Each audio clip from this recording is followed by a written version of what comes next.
Sa po kam mbaruar dita e 5 e protestës këtu te kryeministria, kam qenë gjithë ditën me punën sot, kam filmuar që nga ora 6, nuk pata mundësi fare që të bëj një video për Instagram dhe për TikTok, por tani kam mundësi që t'ju jap përshtypjet e mia.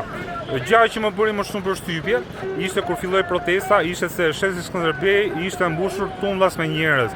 Një moment tjetër që po themi ishte delikat ishte kur një protestues u afrua rrethimit te Bashkia e Tiranës.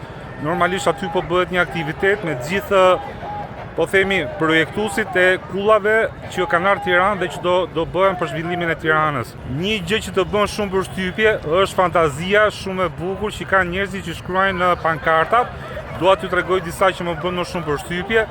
Të lutem ule pankartën. Në një moment pati detencion të vogël nga organizatorët, të cilët kërkuan që një pankartë që në duke kishte mesazhe të gabuara naziste, të uleshe.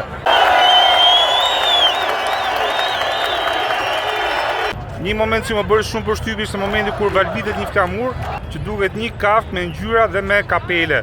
Dua t'ju tregoj një moment që policia nuk e di pse po vrapon në këto momente. Ndoshta ka ndonjë problem me protestuesit që janë akoma te rruga që po shkon drejt Hotel Dajtit. Kaq ishte video për sot, shpresoj t'ju ketë pëlqyer, shihemi prapë nesër.